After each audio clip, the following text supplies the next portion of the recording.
바랍니다. 벌써 6월이 가고 있습니다. 2021년이 시작한 지가 엊그저께 같은데 벌써 반이 지나갑니다. 겨울에서 봄으로 변했던 환절기에서 지금은 봄에서 여름으로 바뀌는 환절기입니다. 코로나도 있고 기온 변화도 있으니 특히 건강에 유의하시기 바라고요. 교우님들의 건강과 평화를 위해 서로 기도하시는 여러분들 모두가 되시기를 바랍니다. 지난 6월 17일 시사저널에 이런 증상을 느낀다면 운동이 필요할 때라는 짧은 기사가 있었습니다. 신문 기사에서 말하는 이런 증상이란 세 가지인데요. 첫째는 자꾸 단 음식이 생각날 때와 잠을 자도 피곤할 때, 그리고 계단을 조금만 올라가도 힘들 때라고 했습니다. 이럴 때는 운동이 필요하다는 거죠. 아주 상식적인 얘기인데 저도 운동이 많이 부족합니다.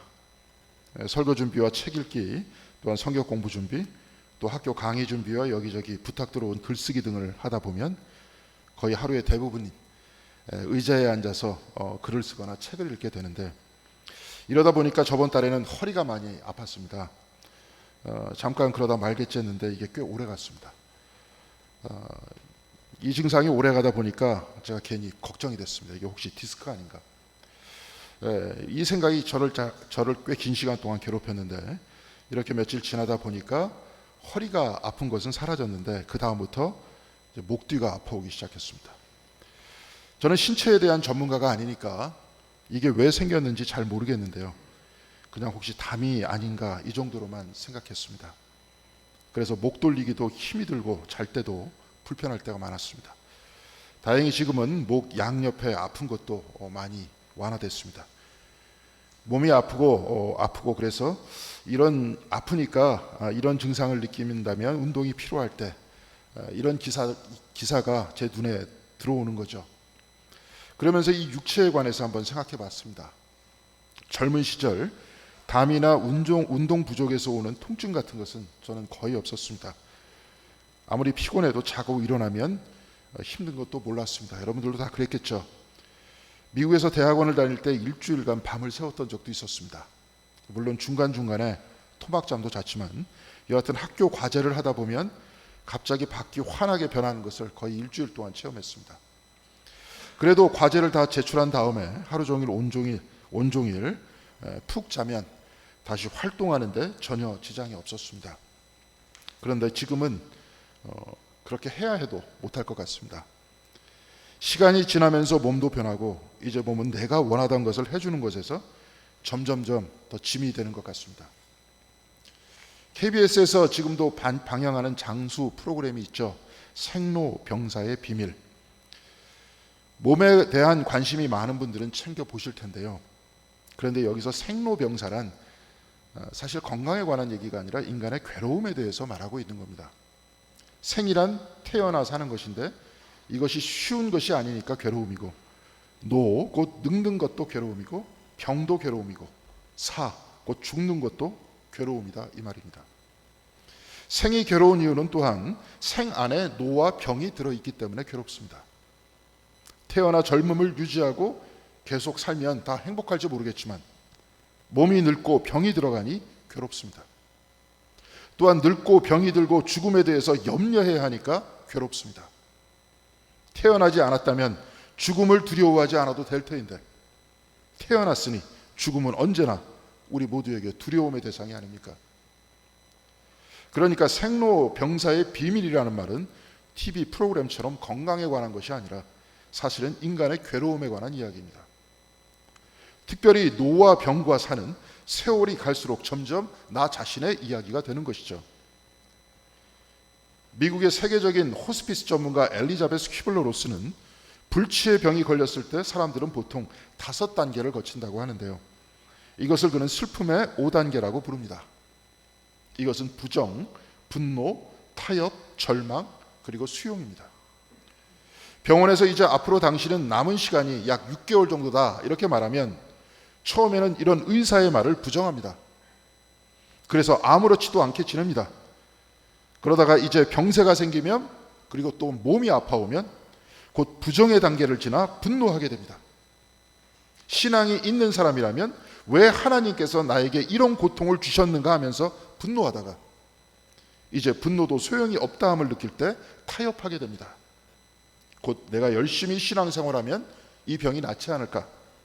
내가 선행을 한다면 나에게도 기적이 일어나지 않을까?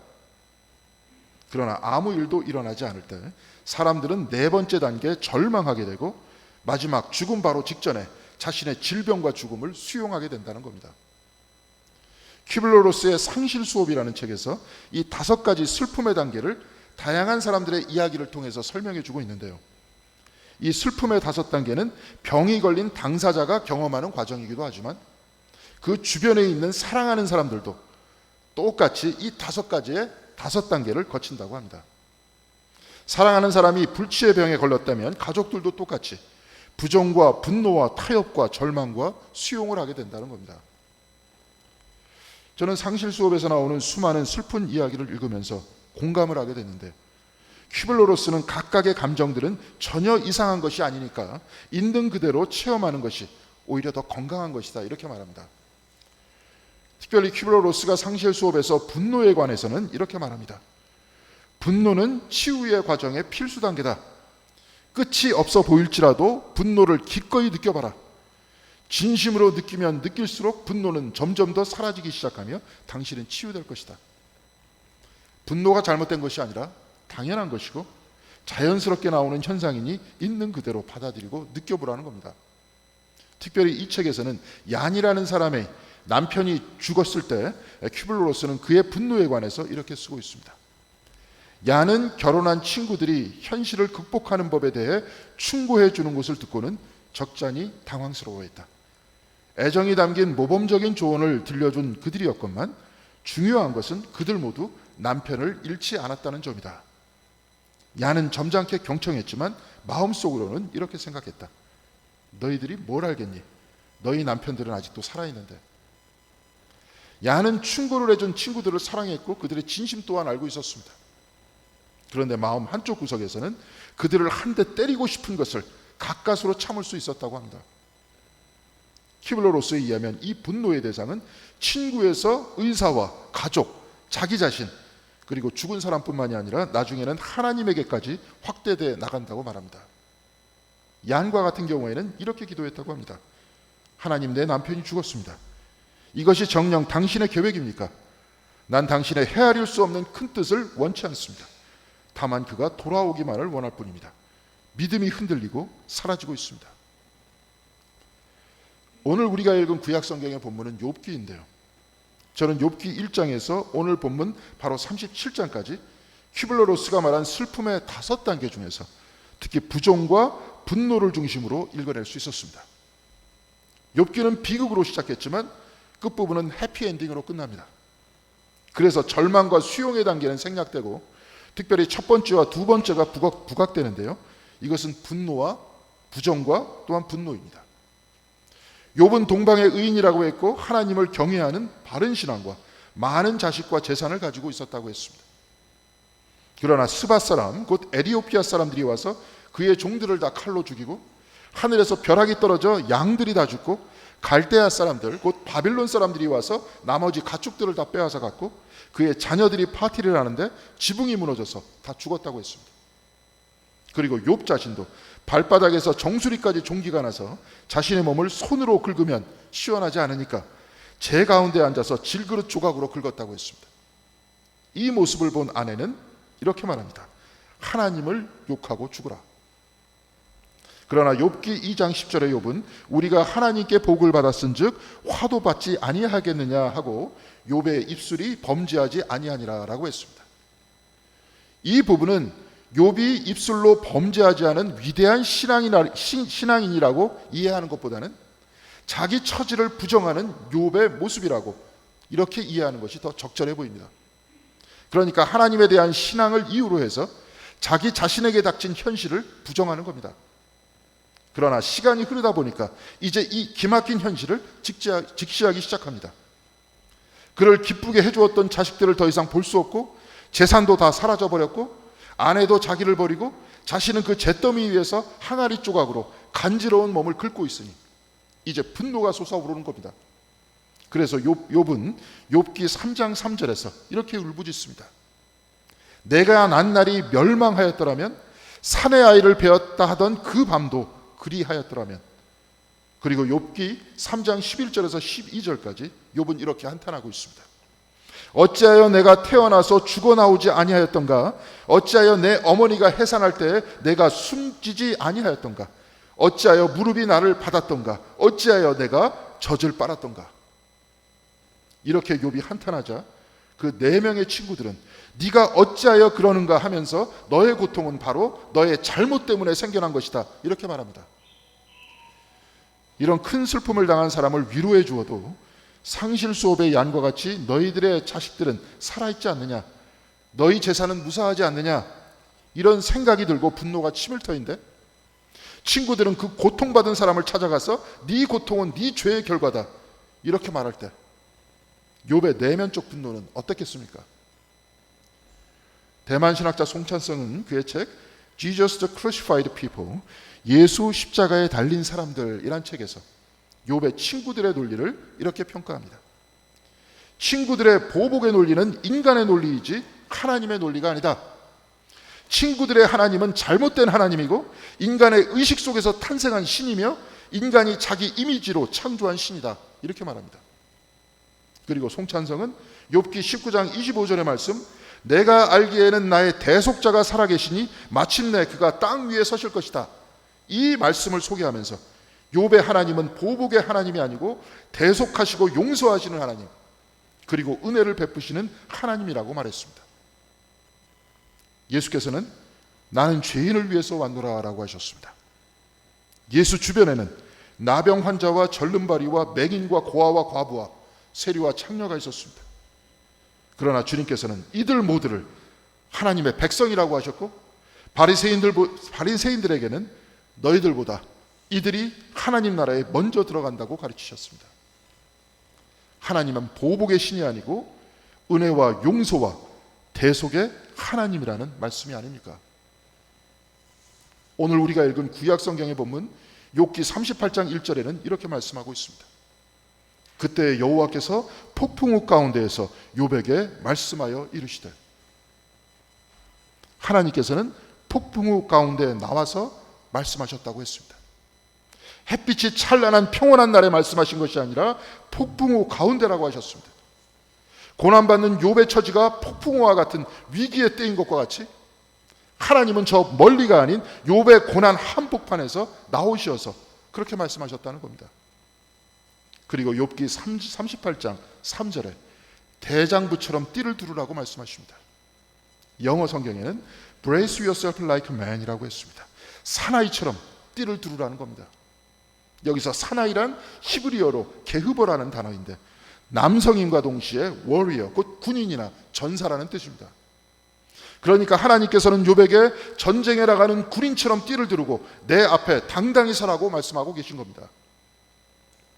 욥의 친구들이 강요하는 보복의 신 앞에, 너를 괴롭히는 그 고난 앞에 고개를 숙이지 말고 이제 당당히 띠를 두르고 대장부가 돼서 하나님 앞에 서라는 겁니다.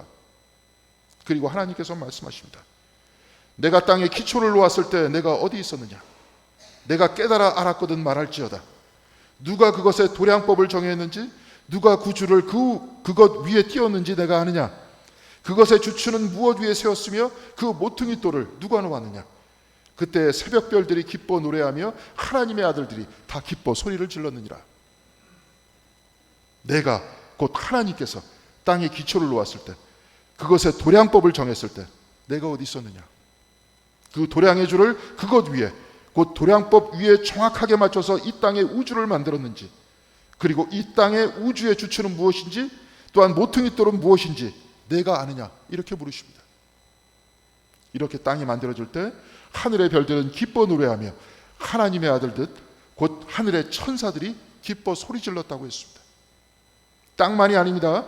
제8절에 바다가 그 모태에서 터져나올 때, 곧 하나님의 말씀으로 바다가 생겨날 때 그 바다를 가두어 땅이 땅과 같이 있게 하니가 누구냐고 묻고 있고, 구름과 흑암으로 그 한계를 정하고 바다를 땅 위로 넘어가지 못하게 하셨고 파도도 그치게 하시니가 누구인지 아느냐고 물으십니다.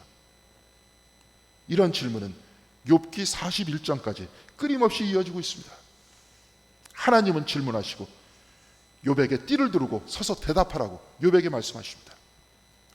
욥기 38장에서 41장까지 오직 끊임없는 하나님이 질문만이 이어지는데 욥은 이 질문에 단 한마디의 대답도 하지 않습니다. 그렇다면 하나님께서는 욥을 닦아 세우기 위해서 이 질문을 하시는 겁니까?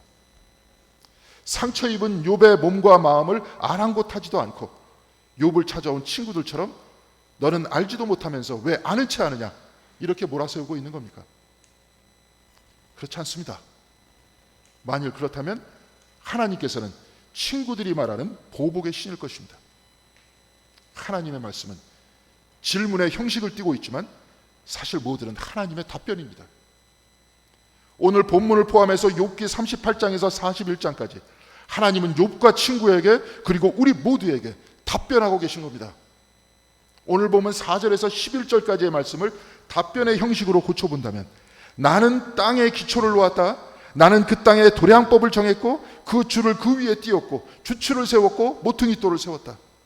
그때 별들이 기뻐하고 하늘의 천사들이 다 소리질렀다. 나는 바다를 만들었고 그 바다가 넘치지 않게 그 한계를 정했다. 하늘의 구름도 내가 만들었고 흑암도 내가 만들었다. 그렇다면 땅과 바다와 우주도 그리고 흑암과 혼돈까지도 나의 것이니 하나님께서는 바로 그 안에 계시다고 말씀하고 계십니다. 또한 바다와 흑암 가운데도 계시고 기쁨에도 계시고 고난에도 계시다 이렇게 말씀하고 계신 것 아닙니까? 그래서 하나님께서는 폭풍우 가운데 임하셨다고 했습니다. 이 모두를 만드시고 그 안에 계시니 욥도 하나님의 것이고 욥을 비난하는 그 친구들도 하나님의 것입니다. 욥이 동방의 의인이며 큰 재산을 가진 영육간에 복받은 사람일 때도 하나님께서는 욥과 함께 계셨고 그 고난과 분노 중에 울부짖을 때도 하나님께서는 그와 함께 계셨다는 것 아닙니까? 또한 하나님께서는 태초로부터 욥을 알고 또한 저와 여러분을 알고 계시고 태초로부터 욥과 저와 여러분에게 사랑과 은혜를 베풀고 계시다는 것 아닙니까? 미국의 신학자 디오게네스 알렌이 쓴 Theology for a Troubled Believer, 괴로워하는 신앙인을 위한 신학이란 책에서 욥기 19장 26절의 말씀, 내 가죽이 벗김을 당한 뒤에도 내가 육체 밖에서 하나님을 보리라, 이 말씀을 인용합니다. 그리고 그는 그 책에서 이렇게 말합니다. 욥이 그 가족과 삶의 엄청난 아픔을 경험했고 그 몸에 종기가 나서 가죽이 벗겨진 것 같은 고난 속에 있을지라도 그는 하나님에게 속해 있으며 하나님을 영광 중에 볼 것이라는 믿음을 잃지 않았다. 욥의 친구들과는 달리 그 어떤 고난 중에도 함께 계신 하나님을 붙들고 있었다는 겁니다. 그렇다면 우리도 태초로부터 우리를 사랑하시는 하나님에 대한 믿음을 놓지 않을 때 우리는 욥과 같이 고난 한복판에서 폭풍우 한가운데에서도 하나님을 만날 수 있고 흔들리지 않을 수 있다고 그렇게 말하고 있는 것 아닙니까? 알렌은 우리에게 하나님께서 만드신 이 우주 안에서 우리 자신의 자리를 발견해야 한다고 말하고 있습니다. 우리는 이 지구 위에 있는 대한민국의 서울이라는 곳에서 나날이 늙어지는 이 육체를 안고 살아가고 있습니다. 생로병사라고 하여 삶은 곧 고난이라고 하는 것과 같이 이 몸은 나날이 늙어지고 병이 듭니다. 그럴 수밖에 없습니다. 우리는 이 육을 안고 하나님이 창조하신 이 세상 안에서 살 수밖에 없기 때문에 그렇습니다. 그러나 욥은 우리가 이 육체 안에서 고난을 당할 수밖에 없지만 내 가죽이 벗김을 당한 후에도 내가 육체 밖에서 하나님을 보리라라고 했습니다. 육을 지닌 우리는 늙고 병이 들어 괴로울 수밖에 없지만 하나님은 그때 우리를 떠나 계신 것이 아니라 우리와 함께 계시니 우리는 하나님을 보리라고 말하는 것 아닙니까? 사랑하는 성도 여러분, 하나님께서는 욥에게 대장부처럼 허리를 묶고 내가 내게 묻는 것을 대답할지니라고 했습니다. 마찬가지로 하나님께서는 오늘 저와 여러분에게 대장부처럼 허리를 묶고 대답하라고 말씀하십니다. 하나님께서는 태초로부터 땅에 기초를 놓은 그날부터 우리를 알고 우리를 사랑하고 계시다는 그 사랑의 말씀을 듣고 믿고 붙들라고 하십니다. 또한 이 고난과 죄 중에 있는 인간의 땅으로 내려오신 하나님께서는 우리의 고난을 나누시기 위해서 십자가를 지셨고 그 고난의 자리에서 저와 여러분들을 대속하셨습니다. 십자가의 주님께서는 보복하시는 분이 아니고 사랑하는 분이시니 하나님께서 우리 인생의 고난과 우리의 죄 중에도 현존하고 계심을 믿고 대장부처럼 허리에 띠를 뜨고 일어나야 하는 것 아니겠습니까?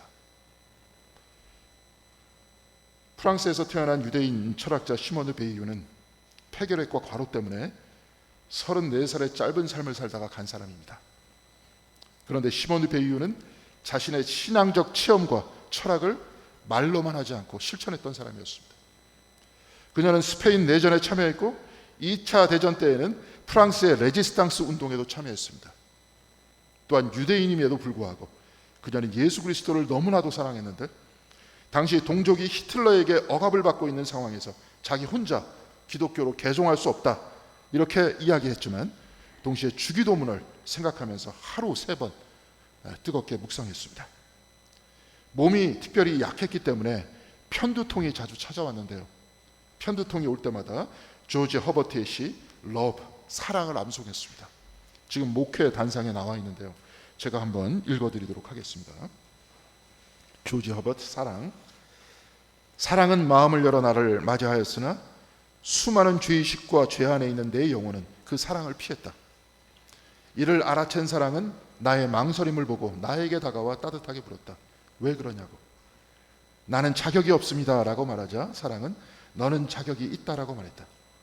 나같이 친절하지 못하고 감사할 줄 모르는 사람이 어찌 자격이 있다는 말씀입니까, 호주민? 저는 감히 당신을 바라볼 수 없습니다. 그러나 사랑은 내 손을 잡고 미소 지으며 대답했다. 누가 너의 눈을 만들었느냐? 주님, 진정 저는 당신이 주신 이 눈을 혼탁하게 했습니다. 부끄럽습니다. 주여 나를 떠나소서. 사랑은 말했다. 누가 너의 비난을 짊어졌는지 모르느냐? 주님을 섬기겠습니다. 앉아서 내 몸을 먹어라. 나는 앉아서 먹었다. 이 시를 낭독하면서 편두통을 이겨내던 어느 날 그는 주님께서 그에게 내려오셔서 안아주시는 체험을 합니다. 그는 Waiting for God, 하나님을 기다림이라는 책에서 그 경험에 대해서 이렇게 말하고 있습니다.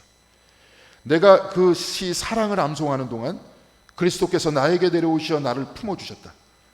나는 여태까지 삶을 살면서 예수 그리스도와 이렇게 가깝게 인격적인 만남을 가진 적이 없었다. 더군다나 그리스도께서 나를 안아주시는 순간 내 통증과 감각과 상상은 다 사라지고 오직 내 고난 한복판에 그분 사랑의 현존만이 느껴질 따름이었다. 십자가에 달리신 예수처럼 하나님은 고난 가운데 온전히 현존하신다.